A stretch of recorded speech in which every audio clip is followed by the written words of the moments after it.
Bastien, vous vous demandez quoi voir cette semaine? Eh bien, ça tombe bien. Il y en a qui arrivent pas à le faire, ça.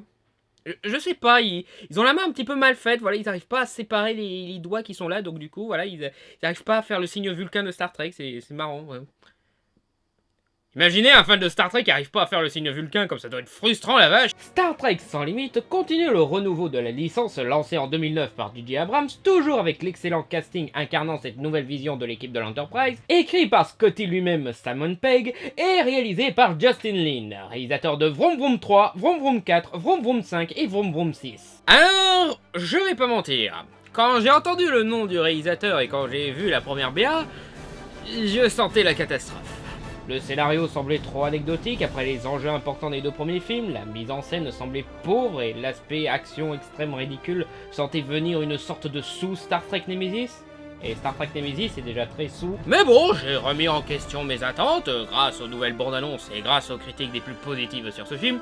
Et... ouais, ce film a l'air génial, je vous invite à aller le voir. On a apparemment du chouette développement de personnages, de chouettes scènes d'action, parce que ouais, cachons pas notre plaisir, ça a l'air spectaculaire, et Simon Pegg lui-même est très enthousiaste de son travail d'écriture sur ce film.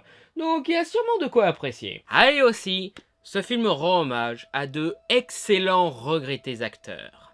Tout d'abord, Leonard Nimoy, bien sûr. Le grand acteur ayant incarné le célèbre alien aux oreilles pointues Spock depuis les années 60, très grande perte d'un acteur qu'on aurait pu mieux utiliser. Et surtout, Anton Yelchin. Il a interprété l'officier russe Chekhov dans les 3 films Star Trek de cette nouvelle version, faisant de lui le premier russe à jouer un russe dans Star Trek. Et il est malheureusement décédé en juin 2016 dans un accident de voiture à l'âge de 27 ans. Autant la mort de Nimoy était prévisible à cause de son âge, autant celle de Yelchin est un drame qui nous a privés trop tôt d'un acteur prometteur. Même au-delà de Star Trek, il était excellent.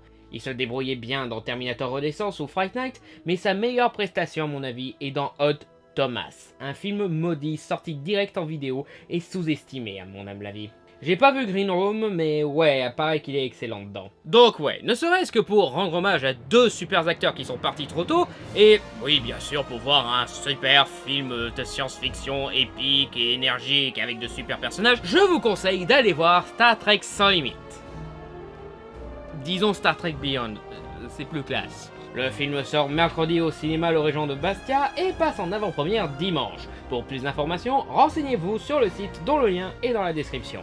Merci d'avoir regardé cette vidéo en association avec le cinéma Le Régent de Bastia. Si vous voulez voir mes autres vidéos, vous pouvez les retrouver soit sur mon blog personnel, soit sur voxmaker.fr où vous pouvez retrouver mes vidéos les plus récentes ainsi que celles de mes confrères. Et j'en profite pour vous inviter à voir une petite série de vidéos appelée la double semaine Star Trek où je critique tous les films de Star Trek, même les plus vieux. Et les plus pourris, ainsi qu'une petite critique de Odd Thomas que vous pouvez retrouver sur mon compte YouTube personnel. Et si vous voulez soutenir l'élaboration et l'amélioration de mes vidéos, vous pouvez me déposer un don soit sur mon compte Tipeee, soit sur mon compte ix.tv. Tous les liens sont dans la description. Bonne journée et surtout bonne séance à tous.